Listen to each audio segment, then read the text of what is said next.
So, very good afternoon to one and all, and welcome you all in the lecture number 10 of Specific Relief Act. So, if you have any doubts, you can ask me. Yes? Ma'am section 12 की close 3 है। हाँ जी। Ma'am इसमें close ए में लिखा कि forms a considerable part of the whole though admitting of compensation in money. इसका meaning ma'am समझ आ रहा है। इसका मतलब considerable part means large part. Is it clear? Contract का आपने बहुत बड़ा पार्ट परफॉर्म नहीं किया। जैसे मैंने आपको एग्जांपल दिया था कि 100 बैग्स ऑफ राइस डिलीवर करने थे, तो अब नाउ यू आर सेइंग कि मैं तो सिर्फ 20 बैग्स डिलीवर कर पाऊंगा, 80 बैग्स नहीं मैं डिलीवर कर पाऊंगा। जो अपना दो वो 80 पार्ट्स क्या है, that is a large part of the total contract. Is it clear? तो वो कंसीडरेबल पार्ट है कि वो आप परफॉर्म नहीं कर पा रहे हो। forms a considerable part of the whole. You are not able to perform the considerable large part नहीं perform कर रहे हो, लेकिन आप ये भी कह रहे हो कि वो जो 80 बैग्स के रिगार्डिंग अगर आपको कोई नुकसान हुआ है, मैं कॉम्पनसेशन देने के लिए तैयार हूँ। That is the thing. दो एडमिटिंग कॉम्पनसेशन इन मनी। आप कह रहे जो मैंने डिलीवर करना था डिलीवर नहीं कर पा रहा हूँ, अपना पार्ट परफॉर्म नहीं कर पा रहा हूँ, लेकिन उसके regarding I am ready to pay you the compensation. Is it clear? Ma'am उसमें डज नॉट लिखा है। हाँ, डज नॉट लिखा है, does not admit of compensation in money. वो बी क्लॉज में लिखा है। हाँ जी मैम, बी क्लॉज में। आप ए क्लॉज पूछ रहे हो ना, that is written in clause B. जो आप चीज पूछ रहे हो वो क्लॉज बी में लिखी है। फिर अब वहां पे क्या है आपको देखो, तो वहां पे उन्होंने क्या है बी क्लॉज में does not admit compensation in B. तो वहां पे क्या कह रहे हैं, वो कह रहे हैं अगर आपने मेरे साथ कॉन्ट्रैक्ट किया है, ठीक है, मैं आपको ये कह रही हूँ कि मुझे कॉम्पनसेशन नहीं चाहिए, मुझे तो कॉन्ट्रैक्ट की स्पेसिफिक परफॉर्म करवाना है। That is the thing. Is it clear now? Okay ma'am, इसमें जो सब जो आगे मैम सब क्लॉजेस हैं वो भी एक्सप्लेन करना है एक बार। हाँ जी, देखो सेक्शन 12 क्लॉज 3 क्या कह रहा है आपका, way you are not able to perform the large part of the contract.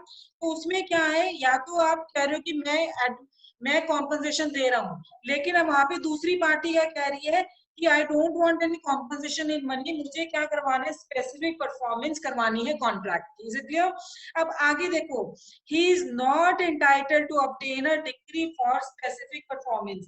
तो उस केसेस में उनको क्या नहीं मिलेगा, स्पेसिफिक परफॉर्मेंस नहीं ले सकते हैं वो। कोर्ट, बट द कोर्ट में at the suit of other party, दूसरी पार्टी के सूट करने पे कोर्ट डायरेक्ट करेंगे पार्टी इन डिफॉल्ट की वो स्पेसिफिकली अपना पार्ट जितना वो परफॉर्म कर सकते हैं उतना परफॉर्म करे। अगर दूसरी पार्टी, फिर यहाँ पे क्या गया, इफ आ गया, इफ दी अदर पार्टी। पहला क्या कह रहा है आपको, in case falling under clause A, in case clause falling under clause A pays or has paid the agreed consideration for whole of the contract reduced by the consideration for the part which must be left unperformed। तो जो हमने example लिया था 100 bags of rice का, ठीक है, अब आपने मुझे डिलीवर करने थे 100 बैग्स, मैंने आप उन सारे 100 बैग्स का आपको पे कर दिया था सपोज, ठीक है। In the case falling under clause A page, ठीक है, पे कर दिया था, या मैंने has paid the agreed consideration, या फिर मैंने ऑलरेडी पे कर दिया था आपको। तो उस केस में क्या है, अगर आप कह रहे हो कि मैं तो नहीं परफॉर्म कर पा रहा, मैं तो सिर्फ 20 बैग दे पा रहा हूँ, 80 बैग नहीं दे पा रहा हूँ, तो आपको वो 80 बैग के पैसे मुझे वापस करने पड़ेंगे। सिंपल सी बात ये कह रहे हैं। Is it clear? Clause B में क्या कह रहा है, pays or had paid the consideration for whole of the contract without any abatement. तो यहाँ पे आपका क्या है कि जो क्लॉज बी है वो क्या कह रहा है कि आपने पे कर दिया, या पे हैड पेड, या पे कर रहे हो, या ऑलरेडी आपने पे कर दिया पूरे कॉन्ट्रैक्ट की consideration without any abatement. Abatement का मतलब होता है without any termination, without any end. That is clause 1। Clause 2 क्या है, इन आइदर केस, या फिर आपने कोई भी अपने जितने भी क्लेम्स थे वो सारे के सारे रेलिंक्विश कर दिए, मींस कि सारे के सारे क्लेम्स आपने छोड़ दिए, ये क्लॉज 2 कह रहा है। जितना रिमेनिंग कॉन्ट्रैक्ट उसने नहीं परफॉर्म किया था, उसमें आपने जितने भी क्लेम्स थे, कोई कॉम्पनसेशन का था, सारे के सारे क्लेम्स को छोड़ दिया है, रेलिंक्विश कर दिया है। जो भी आपको लॉस हुआ है at the default of the party. Is it clear? Okay, ma'am. Clear हुआ? कोई doubt अब? No, ma'am. Okay. Anybody else? Guys, जिन्होंने yesterday आपने काफी लोगों ने क्लास अटेंड नहीं कर पाए थे शायद due to change of the timings, तो ये जो क्लास है ये ऑलरेडी आपको ये ऐप पे शायद मिल जाएगी। इसलिए ये जो लास्ट प्रीवियस क्लास है you can see or there, आप वहां पे वॉच कर सकते हो and then you can ask me the doubts regarding yesterday's class.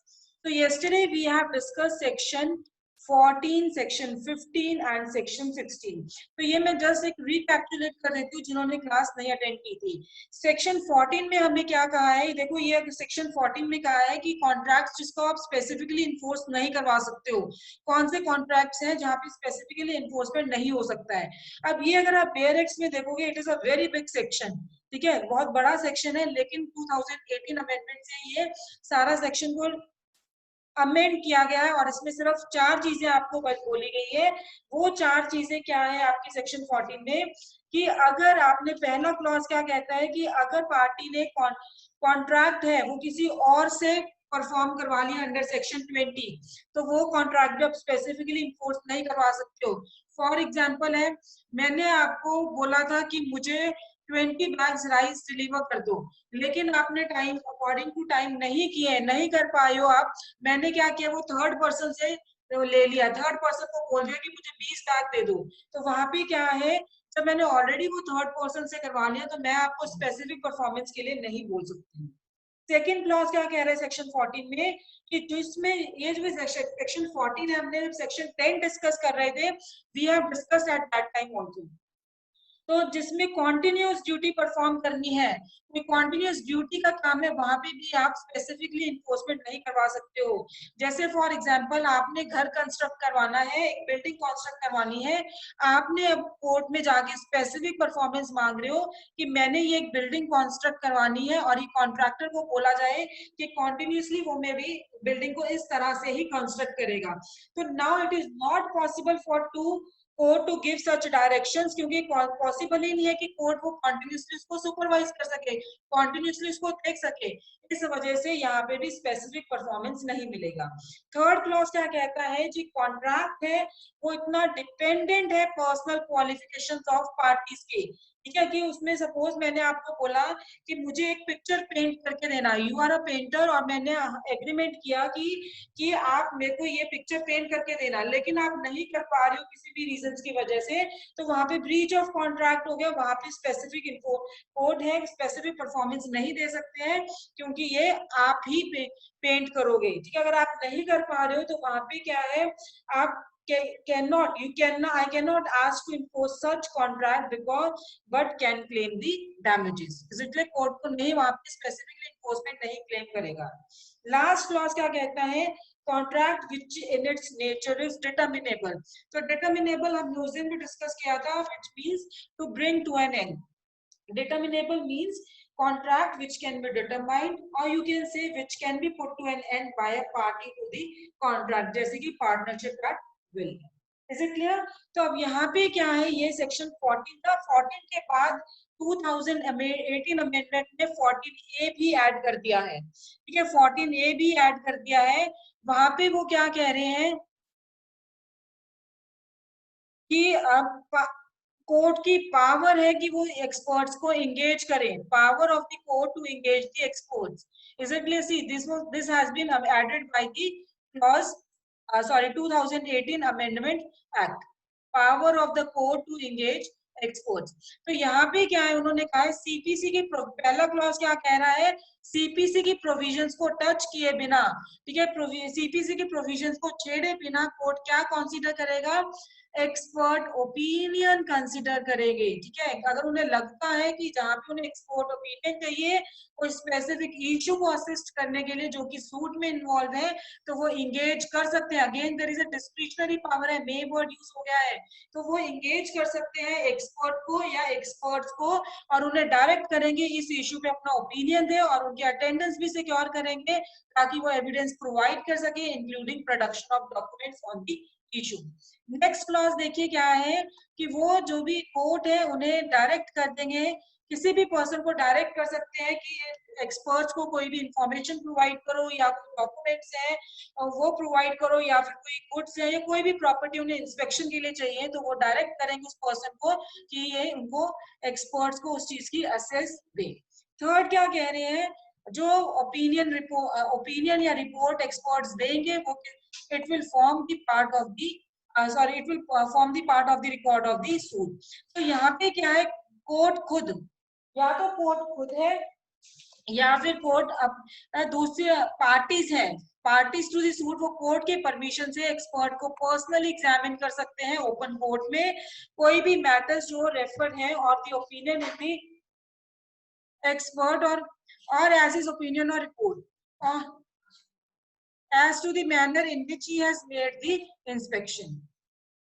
Next क्या है, फोर्थ क्लॉज देखिए इसमें कि अगर आप जहाँ पे जो एक्सपर्ट है, ठीक है, जो एक्सपर्ट है वो आपकी फ्री में सेवा नहीं कर रहे हैं तो उसको फी भी चाहिए, तो वो फी कॉस्ट और एक्सपेंस कौन फिक्स करेगा, कोर्ट फिक्स करेगा। एंड दैट हैज फी पे कौन करेगा, कोर्ट ने फिक्स तो कर दिया, पे कौन करेगा, जो पार्टी इन दोनों पार्टी से प्रपोर्शन में पे करेंगे। इज इट क्लियर, दोनों पार्टी से प्रपोर्शन में पे करेंगे आपकी फीस। तो दैट इज 14A, ये 4 क्लॉज ऐड हुए थे, 14A सेक्शन ऐड हुआ था। Is it clear? Now next, अब सेक्शन 15 में क्या कहा गया है आपको, सेक्शन 15 में कहा है कि स्पेसिफिक परफॉर्मेंस ऑब्टेन कौन कर सकता है। Again this section has been amended but इसमें ज्यादा अमेंडमेंट नहीं हुई है, सिर्फ आपका एक क्लॉज ऐड हुआ है, क्लॉज एफ के बाद FA ऐड हुआ है। इसलिए क्लॉज एफ के बाद FA ऐड हुआ है, तो इसमें ये आपको बता रहे स्पेसिफिक परफॉर्मेंस कौन ले सकता है, पार्टी है, रिप्रेजेंटेटिव इन इंटरेस्ट है, रिप्रेजेंटेटिव इन इंटरेस्ट है। तो ये कुछ यहाँ पे आपको पॉइंट्स दिए गए हैं, please you can watch my videos at Krishna app और ऑन यूट्यूब आल्सो। ठीक है, नेक्स्ट क्या है, personal bars to relieve. Section 16 में क्या कह रहा है कि पर्सनल बार्स टू रिलीव, इसमें भी कुछ चेंजेस आए हैं अमेंडमेंट एक्ट से, 2018 अमेंडमेंट एक्ट से। तो वो चेंजेस क्या आए हैं यहाँ पे, और सेक्शन 16 मेनली आपकी बात करता है कि जो स्पेसिफिक परफॉर्मेंस है कॉन्ट्रैक्ट किसके फेवर में वो इन्फोर्स नहीं हो सकता, कौन से पर्संस के फेवर में नहीं हो सकता। तो जो सेक्शन 16 क्लॉज ए है, दिस हैज बीन अमेंडेड। पहले क्या कह रहा है वो आपका 1963 का act, who would not be entitled to recover in composition for its breach. अब यहाँ पे क्या कह रहे हैं, who has obtained substituted performance of contract under section 20। Is it clear? तो ये हमने ऑलरेडी डिस्कस कर लिया है आपका सेक्शन जब हम 14 डिस्कस कर रहे थे। Is it clear? नेक्स्ट क्या है आपका क्लॉज बी, देखिए क्या है। अब कॉन्ट्रैक्ट करने के लिए आप लोग को सबको पता है पार्टीज कैपेबल होनी चाहिए, लेकिन अगर कोई पार्टी इनकैपेबल हो गई है या कोई वो कॉन्ट्रैक्ट की टर्म्स को वॉयलेट कर रहे हैं या फ्रॉड किया है, तो in that case also specific enforcement नहीं हो सकती है।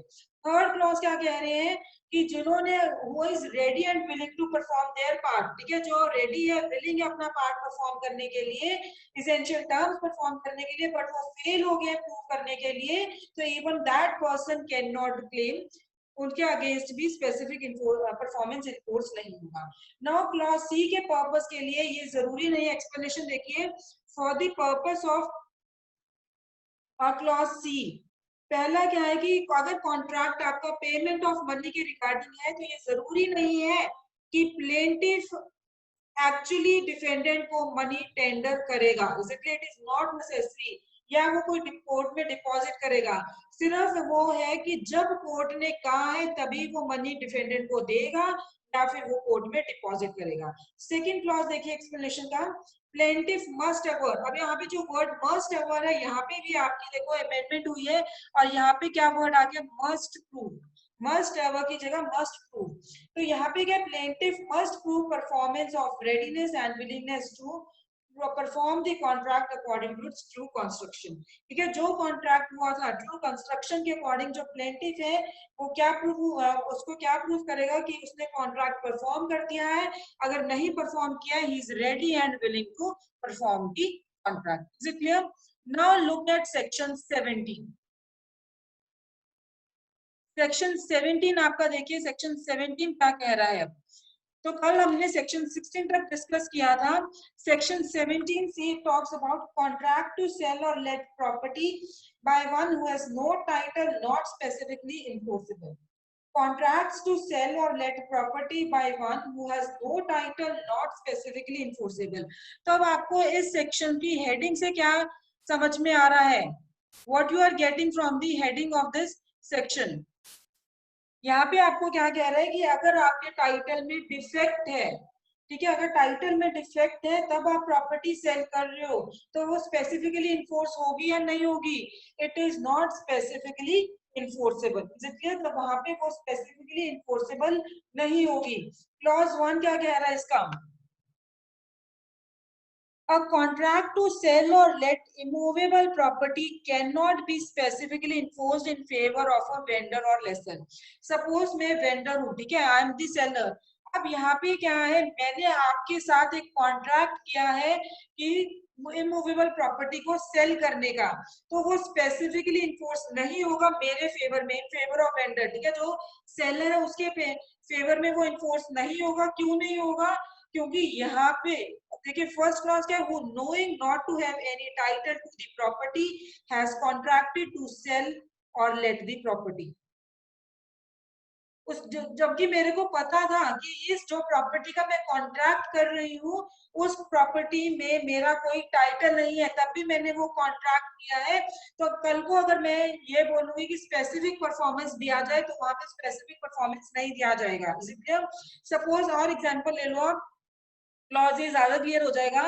ए है, ए ने सी की कॉन्सेंट के बिना, C is the owner of certain property, repeating it again, C is the owner of certain property. Now A ने क्या किया, सी की कॉन्सेंट के बगैर ही उसने प्रॉपर्टी बी को सेल कर दिया, एक कॉन्ट्रैक्ट कर लिया है कि ये प्रॉपर्टी मैं तुमको सेल करूंगा, जबकि ए का कोई राइट नहीं है, कोई टाइटल नहीं है प्रॉपर्टी में, तब भी उसने कॉन्ट्रैक्ट कर लिया, ठीक है। और जबकि ए को पता भी था कि who is the owner, C is the owner. तो यहाँ पे क्या है, A specific performance of contract enforce नहीं करवा सकता। This is what section 17 clause A आपका कह रहा है। Is it clear? अब क्लॉज बी क्या कह रहा है? Again let us discuss with example clause B. A है, A is in a possession of some property, ठीक है। अब ये क्या है, जब उन्होंने प्रॉपर्टी, मैंने क्या बोला है कि ए के पास कोई प्रॉपर्टी है, पोजेशन है प्रॉपर्टी में, और जो प्रॉपर्टी उसकी पोजेशन में है उसने कॉन्ट्रैक्ट कर लिया कि वो बी को ये प्रॉपर्टी सेल करेगा, बी के साथ उसने कॉन्ट्रैक्ट किया। अब जब इंक्वायरी की, बी ने जब इंक्वायरी की प्रॉपर्टी खरीदने से पहले, उसको पता लगा कि जो ए का, ए जिस प्रॉपर्टी को बेच रहा है वो सिर्फ उसकी पोजेशन में, उसके पास टाइटल नहीं है अभी, वो ए का, वो किस हक से प्रॉपर्टी को बेच रहा है? क्योंकि वो कह रहे हैं जो प्रॉपर्टी है वो बी की प्रॉपर्टी है, और बी, ए कह रहा है मैं बी का हायर हूँ, मैं ई का बच्चा हूँ, इस वजह से मुझे ये राइट है प्रॉपर्टी बेचने का। अब नाउ एंड ही सेइंग कि जो बी है, और जब उसने इंक्वायरी की, ये भी इंक्वायरी में पता लगा कि बहुत साल पहले बी आपका जो ये है सी है, वो फॉरेन कंट्री में चला गया, जिसकी प्रॉपर्टी थी, जिसका वो हायर क्लेम कर रहा था, वो बहुत साल पहले फॉरेन कंट्री में चला गया है, और अब उसके बारे में कुछ सुनने को भी नहीं मिला है, कभी वो आया नहीं है इंडिया में, ना उसका कोई फोन कॉल आया है। तो ये बिलीव किया जाता है कि उसकी डेथ हो गई है, जो फॉरेन कंट्री में गया था, जिसकी प्रॉपर्टी थी सी की, वो फॉरेन कंट्री में चला गया है। Is it clear? तो लेकिन उसका कोई अभी प्रूफ डेथ नहीं है, माना जाता है कि उसकी डेथ हो गई है, but there is no proof of his death. तो ये जो सिचुएशन है ये क्लॉज बी में फॉल होती है। यहाँ पे जो ए है, ए जेड को कंपेल नहीं कर सकता फॉर द स्पेसिफिक परफॉर्मेंस। क्यों? क्योंकि बी है, B can not, sorry, A can not give title to B free from reasonable doubt. C who has become a sorry B clause देखो, who thought though he entered into the contract believing that he had a good title to the property। Is it clear? Who though he entered into the contract believing,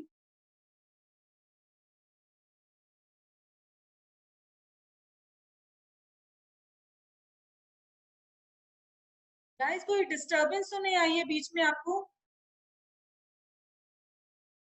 तो यहाँ पे क्या है, देखो, who thought he entered into the contract believing that he had a good title to the property। तो मैंने आपको ये एग्जांपल जो कराया वहां पे यही बिलीव कर रहा था ये कि जो प्रॉपर्टी उसके पोजेशन में है वो उसके पास गुड टाइटल है, ठीक है। he has a good title over the property क्योंकि he was claiming as a hire of C. B को उसने कॉन्ट्रैक्ट क्यों किया था बी के साथ? क्योंकि वो सी का हायर क्लेम कर रहा था, कि वो कह रहा था कि वो हायर है सी का, और सी बहुत साल पहले फॉरेन कंट्री में चला गया, वो इंडिया वापस नहीं आया, उसका बारे में हमने कभी कोई सुना नहीं, उसकी कोई फोन कॉल नहीं आया है। तो ये बिलीव किया जाता है कि सी की डेथ हो गई है, बट उसकी डेथ का कोई प्रूफ नहीं था। cannot at the time fixed by the parties or by the court for completion of the sale or letting give the purchaser or lessee a title free from reasonable doubt। Now reasonable doubt means marketable doubt, reasonable doubt means marketable doubt। तो वही चीज यहाँ पे कह रहे हैं कि यहाँ पे कि जो कैन नॉट, जो चाहे वो एंटर हो गया कॉन्ट्रैक्ट में ये बिलीव करके कि उसका गुड टाइटल है प्रॉपर्टी, के जो पार्टीज ने टाइम फिक्स किया या कोर्ट ने सेल को कंप्लीट करने का, उस टाइम पे वो परचेज और लेसी को फ्री टाइटल नहीं दे सकता free from reasonable doubt. Is it clear? तो यहाँ पे है कि अभी उसकी डेथ का पता कोई प्रूफ नहीं था, तो वहां पे क्या है, ए है वो बी को कंपेल नहीं कर सकता फॉर स्पेसिफिक परफॉर्मेंस, क्योंकि A can not give title to B free from reasonable doubt. ये आपका सेक्शन 17 कहता है। Is it clear? Second clause देखिए, the provision of subsection 1 shall also apply as far as may be to contracts for sale or hire of movable property।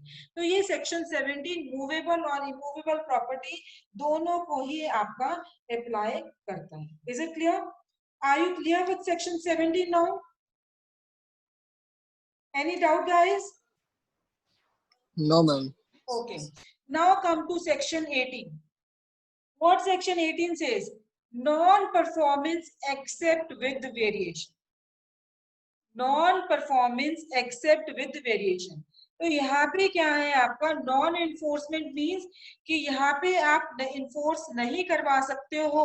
अगर आपको enforce करवाना है, अगर आपको इन्फोर्स करवाना है तो वो कुछ वेरिएशंस के साथ, कुछ चेंजेस के साथ इन्फोर्स करवा सकते हो। Is it clear? Non enforcement except with variation. अब यहाँ पे देखिए, where a plaintiff seeks specific performance of a contract, where a plaintiff seeks specific performance of a contract in writing to which the defendant sets up a variation। Plaintiff है, उसे किसी contract का जो writing में था उसका specific perform करना है, जिसपे कि डिफेंडेंट ने कुछ चेंजेस कर दिए हैं। प्लेंटिफ कैन नॉट, उस केस में प्लेंटिफ है वो स्पेसिफिक परफॉर्मेंस नहीं ऑब्टेन कर सकते हैं। अगर उन्हें कुछ स्पेसिफिक ऑब्टेन करना है स्पेसिफिक परफॉर्मेंस को, एक्सेप्ट विद द वेरिएशंस जो डिफेंडेंट ने चेंजेस कर दिए हैं उसके अकॉर्डिंग ही वो स्पेसिफिक परफॉर्मेंस ले सकते हैं इन द फॉलोइंग केसेस। पहला केस क्या है? पहले केस को भी हम एग्जाम्पल के तौर पे समझते हैं।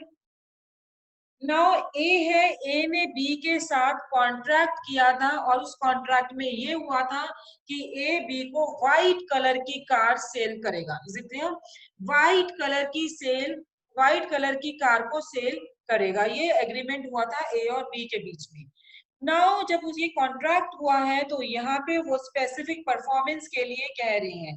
अब यहाँ पे जब उन्होंने देखा, जबकि बीन को जो व्हाइट कलर की कार चाहिए थी और कॉन्ट्रैक्ट भी ये हुआ था, तो वो कॉन्ट्रैक्ट परफॉर्म करने के लिए मना कर रहे हैं, क्योंकि जब वो कॉन्ट्रैक्ट परफॉर्मेंस की बात आई है at the time of performance, B ने क्या नोटिस किया है कि जो हमारे बीच में कॉन्ट्रैक्ट हुआ था वो व्हाइट कलर की कार का हो रहा था, लेकिन अभी ए मेरे को कौन सी कार दे रहा है? ब्लैक कलर की कार दे रहा है।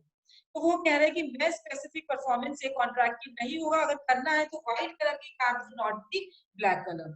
सो अब यहाँ पे क्या है, ही सेज, बी क्या कह रहा है? I am not going to perform the contract of the black car. Is it this? Where by fraud, mistake of fact or misrepresentation the written contract of which performance is sought on its terms or effect different from the parties agreed to does not contain all the terms agreed to between the parties on basis of which defendant entered into the contract। Is it clear? तो यहाँ पे क्या है कि अगर fraud से, mistake of fact, fraud हमने कहाँ पे पढ़ा था? Section 17 of Indian contract act. Mistake of fact ये कहाँ पढ़ा था? Section 20 of Indian contract act. Then misrepresentation, misrepresentation मैंने कहा, आपने कहाँ पढ़ा था? Section 18 of section 18 of Indian contract act. Is it clear? तो वहां पे वो क्या कह रहे हैं कि जो रिटर्न कॉन्ट्रैक्ट हुआ है वो कौन सी टर्म्स में हुआ? Of which performance is sought in its terms, और जो effect different from the parties agreed, कि जो पार्टीज ने एग्री किया तो उससे डिफरेंट है। He does not contain all the terms agreed or between the parties on the basis of which independent entered into a contract. Next क्या आ गया आपका?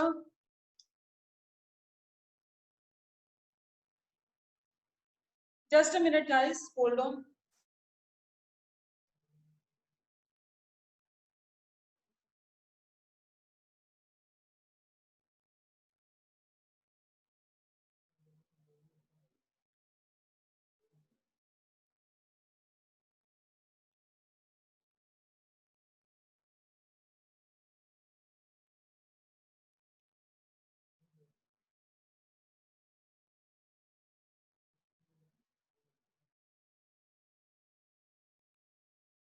हाँ जी.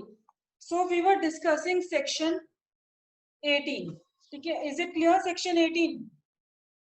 देखो मैं आपको अगेन दोबारा एग्जांपल देके समझा रही हूँ. यहाँ पे उन्होंने कहा है कि अगर आपको कोई फ्रॉड हो रहा है, कोई मिस्टेक से या कोई मिसरिप्रेजेंटेशन से टर्म्स चेंज हो रही है, वहां पे स्पेसिफिक परफॉर्मेंस नहीं होगा. जैसे हमने अभी एग्जांपल लिया था व्हाइट कलर और ब्लैक कलर की कार का. Is it clear? नेक्स्ट क्या है क्लॉज बी में? क्लॉज बी में यहाँ पे ऑब्जेक्ट की बात की गई है. वहां पे आपको क्या कहा है कि राइट, अगर आपने सपोज कि जब आपको पता है, अब आपका जब कॉन्ट्रैक्ट परफॉर्म करते हो तो वहां पे section 23 of Indian contract act में ऑब्जेक्ट की बात की है कि जो ऑब्जेक्ट है आपका वो क्या होना चाहिए? लॉफुल होना चाहिए. अगर आपका ऑब्जेक्ट लॉफुल नहीं होगा then that is not a valid contract. तो सपोज अब यहाँ पे अगर आपको यहाँ पे क्या कहा है कि जो ऑब्जेक्ट है पार्टीज का, जो कॉन्ट्रैक्ट कर रहे हैं तो उसका ऑब्जेक्ट क्या है पार्टीज का, अगर वो सर्टेन लीगल रिजल्ट प्रोड्यूस करेंगे तभी वो वहां पे आपको स्पेसिफिक परफॉर्मेंस मिलेगा, अदरवाइज नहीं मिलेगा. फॉर एग्जाम्पल मैंने आपके साथ एग्रीमेंट किया है कि मुझे 30 बैग तो राइस के भेज दो और मेरे को उसके साथ 2-3 बैग है अपने ओपीएम के भेज देना, ठीक है, अफीम के भेज देना. तो वहां पे अब क्या है? राइस का है, इट इज अ लॉफुल, वो ऑब्जेक्ट लॉफुल है, वहां पे लीगल रिजल्ट्स प्रोड्यूस हो रहे हैं. लेकिन क्या ओपीएम ओपीएम अफीम के केस में लीगल रिजल्ट्स प्रोड्यूस हो रहे हैं? वहां पे नहीं हो रहे हैं. Is it clear? वहां पे क्या है? नहीं प्रोड्यूस हो रहे हैं. तो उस केस में क्या है आपका, जब प्रोड्यूस नहीं हो रहे वहां पे आपको स्पेसिफिक परफॉर्मेंस भी नहीं मिलेगी. थर्ड क्लॉज देखिए, सेकंड क्लॉज की क्लियर लैंग्वेज देखो. where the object of the parties was to produce a certain legal result which the contract as framed is not calculated to produce.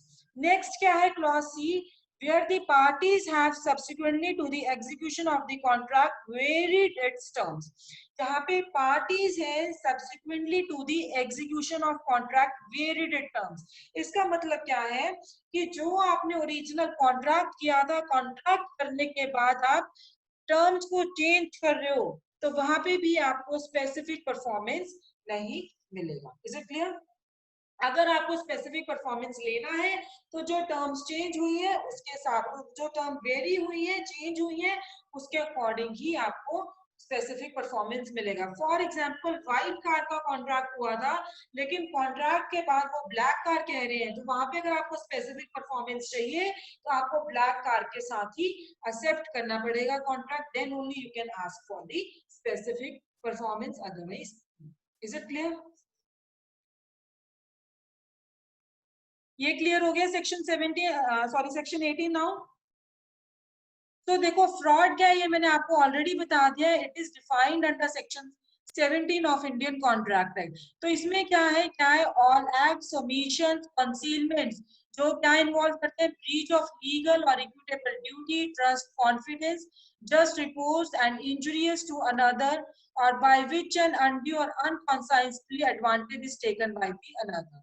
तो जहाँ पे plaintiff is guilty of fraud ठीक है, वहां पे guilty of fraud होगा तो वहां पे कोर्ट स्पेसिफिक परफॉर्मेंस नहीं इन्फोर्स करवाएगा। यही हमारा क्लॉज ए कह रहा है। ठीक है, सेक्शन 18 का क्लॉज यही कह रहा है कि जहां पे फ्रॉड कमिट किया है या जहां पे मिस्टेक हुई है, यहाँ पे मिसरिप्रेजेंटेशन हुआ है, वहां पे आपको क्या है, स्पेसिफिक परफॉर्मेंस नहीं मिलेगा। वहां पे स्पेसिफिक कोर्ट मना कर सकता है कि यहाँ पे आपको स्पेसिफिक परफॉर्मेंस नहीं मिलेगा, क्योंकि यहाँ पे प्लेंटिफ का कंडक्ट ही गलत है, फ्रॉड कमिट किया उसने, ट्रिकी है, अनफेयर है।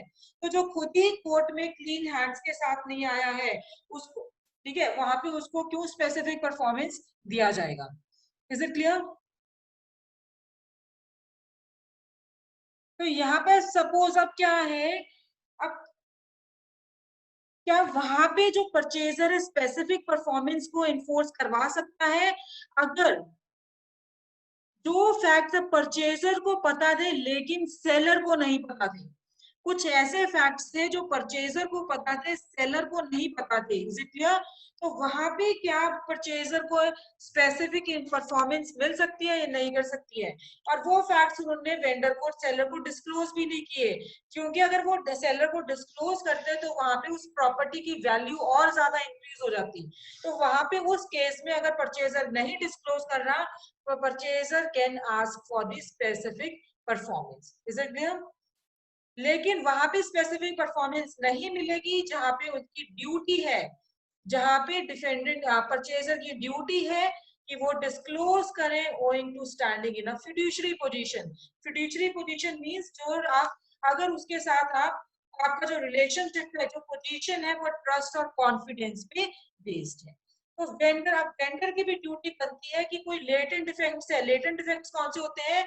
जो नजर नहीं आते हैं। ठीक है, वो जो यूज कर रहा है सिर्फ उसी को ही पता है, देखने से नजर नहीं आ रहे हैं, तो वहां पे वेंडर की ड्यूटी बनती है कि वो लेटेंट डिफेक्ट्स को डिस्क्लोज करे और परचेजर को कंपेल करे कि to complete the contract in spite of non disclosure. Whether वहां पे कर सकते हैं, नहीं कर सकते, तो यहाँ पे भी कर सकते हैं। Is it clear?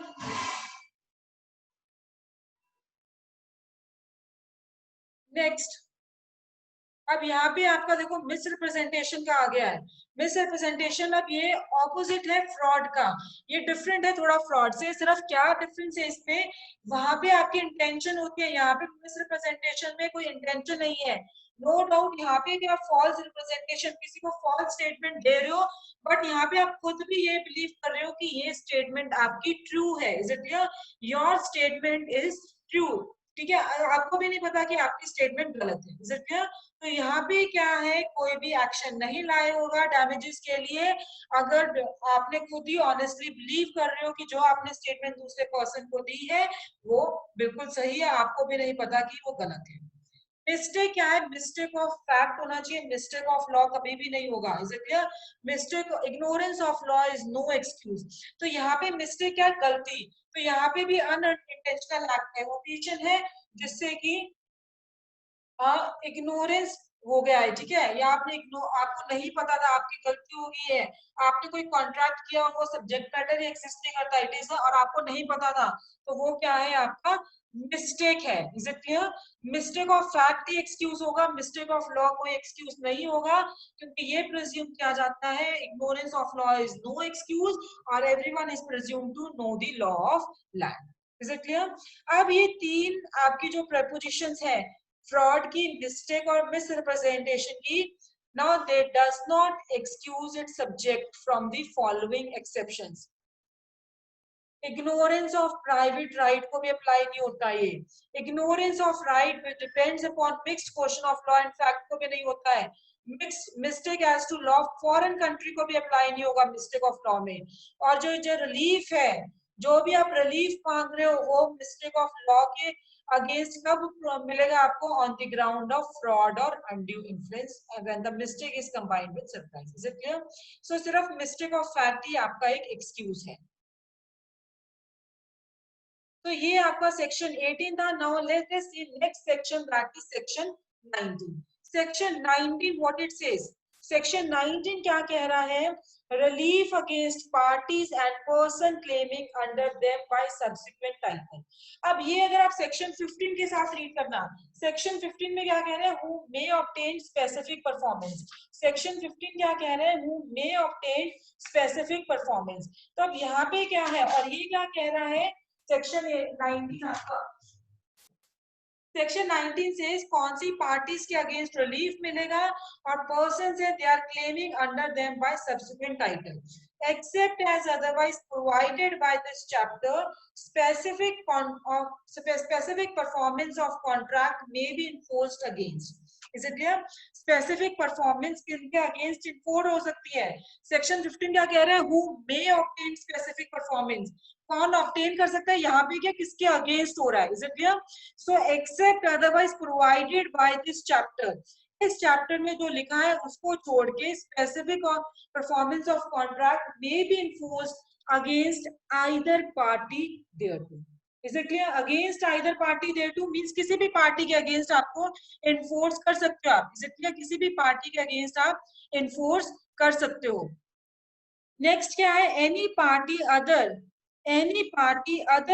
any other person claiming under him, any other person claiming under him by a title arising subsequently to the contract, except a transferee for the value who has paid his money in good faith, who has paid his money in good faith and without notice of the original contract. चलो इसको हम example से करते हैं, ज्यादा clear होगा आपको। Now ए और बी ने कॉन्ट्रैक्ट किया है, ठीक है? ए ने बी के साथ कॉन्ट्रैक्ट किया है और उन्होंने क्या कहा है कॉन्ट्रैक्ट में? एक लैंड है, उस लैंड को उन्होंने बी को बेचने का, बी को सेल करने का एग्रीमेंट किया है 5 लाख रुपए में। इसलिए एक लैंड है, एक प्रॉपर्टी है और वो ए की प्रॉपर्टी है, उन्होंने बी के साथ कॉन्ट्रैक्ट किया है कि ये प्रॉपर्टी मैं आपको सेल करूंगा। इसलिए I will sell to you this property and कितने रुपीस की? 5 लाख रुपीस की। अब कॉन्ट्रैक्ट करने के बाद उन्होंने क्या किया? क्लेवरली ए ने क्या किया? क्लेवरली वही सेम प्रॉपर्टी सी को सेल कर दी 6 लाख रुपए में। बी को 5 में की थी और सी को 6 लाख में की थी। अब यहाँ पे क्या है? जो सी है, थर्ड पर्सन है, उनको नोटिस था, ठीक है? सी के पास नोटिस था कि ऑलरेडी इस प्रॉपर्टी का कॉन्ट्रैक्ट ए और बी के बीच में हो सकता है, हुआ है, फिर भी उसने कॉन्ट्रैक्ट किया। इसलिए फिर भी उसने कॉन्ट्रैक्ट कर लिया। तो यहाँ पे क्या है? अब यहाँ पे जो बी, जो पहला वाला सेलर था, वो स्पेसिफिक परफॉर्मेंस क्लेम कर सकते हैं, वो स्पेसिफिक परफॉर्मेंस क्लेम कर सकते हैं किसके अगेंस्ट? सी के अगेंस्ट। Is it clear? कि ये प्रॉपर्टी मेरे को दो, 5 लाख में मैंने खरीदी थी, तो सी के अगेंस्ट स्पेसिफिक परफॉर्मेंस क्लेम कर सकते हैं, यही सेक्शन क्लॉज बी में कहा है। Clear? See any other person claiming under him a title arising subsequently to the contract, contract के बाद अगर कोई पर्सन क्लेम कर रहा है, except a transferee for value who has paid his money in good faith। लेकिन अगर suppose यहाँ पे सी के पास नोटिस ना होता, उसको कोई नॉलेज ना होती कि ए और बी के बीच में कॉन्ट्रैक्ट है, तो वहां पे उससे आप नहीं क्लेम कर सकते हैं। तो वहां पे जो मीन्स की जो ट्रांसफरी है, सब्सिक्वेंट ट्रांसफरी है, he is behaving in a good faith, वो गुड फेथ में एक्सरसाइज कर रहा है, तो इन दैट केस क्या होगा आपका? वहां पे you cannot ask for the specific performance। अगर नोटिस है then you can ask for the specific performance against the third person against that subsequent transfer। is it clear? ठीक है? अब यहाँ पे क्या, सपोज ये वाला एग्जांपल आप दोबारा लो। यहाँ पे क्या है कि अगर सी ने कोई इंक्वायरी नहीं की है और उसको नॉलेज भी नहीं थी contract between A and B, तो सिर्फ यहाँ पे क्या था कि बी के पास पोजेशन है। देखो मैं क्या एग्जांपल, कोई सेम एग्जांपल ले रही हूँ। ए ने बी के साथ कॉन्ट्रैक्ट किया, उसके बाद बी के साथ कॉन्ट्रैक्ट करने के बाद ज्यादा पैसों में उन्होंने सी के साथ कॉन्ट्रैक्ट कर लिया। अब यहाँ पे ना ही तो सी ने कोई इंक्वायरी की है, अब उस लैंड जो बेचा था, अभी वहां पे सेल डीड रजिस्टर्ड नहीं हुई थी, सिर्फ आपका क्या था? Possession of land. Possession of land किसके पास थी? बी के पास थी। इसलिए पोजेशन ऑफ लैंड बी के पास थी, तो यहाँ पे सी ने कोई इंक्वायरी